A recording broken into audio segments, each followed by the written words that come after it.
వచ్చింది.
పూరంబు ఒక్క పోలిక నుండి చూడ రుచులు జాడవేరు పురుషులందు పుణ్య పురుషులు నేరయస్వదావిరామ నరవేమ.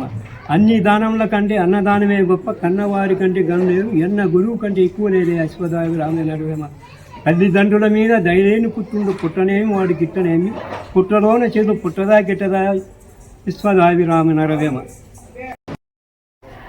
మామూలుగా వేమన జీవసమాధి వచ్చి 1480లో జీవసమాధి ఇక్కడ జీవసమాధి అయ్యింది. అప్పటి నుంచి ఇక్కడ పూజలు పునస్కారాలు బాగా జరుగుతున్నాయి. మామూలు తిరునాళ్ళ జాతర ఏం చేస్తామంటే ఉగాది పండుగ ఆయన తపస్సు పీఠకం గుడి చుట్టూ 3 చుట్టూ మెరవం చేస్తాము. ఆ నైట్ అగ్గిసేవ చేస్తాం అన్నమాట. ఇక్కడ అగ్గిసేవ పండగ రోజు అయిపోయిన తర్వాత పండగ వారం తర్వాత తిరునాళ్ళ చెప్తాం మేము. ఏమనే తిరునాళ్ళ ఏం తిరునాళ్ళ చెప్తే 5 రోజులు బాగా జరుగుతుంది తిరునాళ్ళ. 5 రోజులు జరుగుతుంది. ఫస్ట్ ఆదివారం వచ్చి మహాశక్తి పూజ కుంభం పోయిట అక్కడ ఆదిశక్తి పూజ చేస్తాం అన్నమాట. ఆ నైట్ అంటే 4 గంటలకు పూజ అయిపోతుంది. భక్తులు జనాలు ఎక్కడ కర్ణాటక ప్రతి రాష్ట్రం నుండి వస్తారు, పాల్గొని ఉంటారు. ఆ ప్రసాదానికి వస్తారు. ఆ ప్రసాదం తీసుకోపోతే ప్రతి ఒక్కరికి ఆరోగ్యాలు బాగవుతాయి అని నమ్మకంతో ఎక్కడోరు వచ్చి వస్తారన్నమాట. మళ్ళీ 2వ రోజు వచ్చి సోమవారం భక్తులు పానకం బండ్లు కట్టారు, చాంజీ బండ్లు కట్టారు.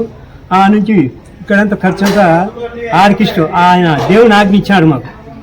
మా కుమారుడు చెప్తున్నాడు 9 పెట్టమన్నాడు. ఇటు ముందు పోయిన సంవత్సరం 5 పెట్టినాడు, ఇటు 9 పెట్టాలన్నాడు. ఆయన ఆజ్ఞ ప్రకారమే 9 విభజించినాడు. ఆర్కిస్టు 9 పెట్టిస్తున్నాడు. ఇక్కడ సోమవారం అన్ని పగుడు అంతా భరతనాట్యం అంటే అవి ఉంటాయి కొన్ని గంటల్లో. మళ్ళీ సాయంత్రం 10 గంటలకు ఇది ఆర్కెస్ట్రా ఉంటుంది. 9 పెట్టిస్తున్నాడు. అన్నదాన కార్యక్రమాలు ఉంటాయి. మళ్ళీ మంగళం వచ్చి ఇక్కడ అగ్గిసేవ, అగ్నిగుండం లోపల గుడ్డు లోపల అగ్నిగుండం ఉంటుంది. ఆ అగ్నిగుండం మేము అగ్గిసేవ చేస్తాము. మళ్ళీ బుధవారం వచ్చి ఊరేగింపు ఉడుగుడు ఊరేగింపు దేవుని మెరవన అవుతుంది. ఎక్కడ వాళ్ళు పాల్గొంటారు. ఇక్కడ ఈ ఖర్చు పెట్ట మా కుమారుడు వేమాడు నందగామారెడ్డి అంతా పెడుతున్నాడు. ఏ అన్నదానం కార్యక్రమం భక్తులకు కానీ ఏది కొదవ లేకుండా అంతా పాల్గొని రావచ్చు.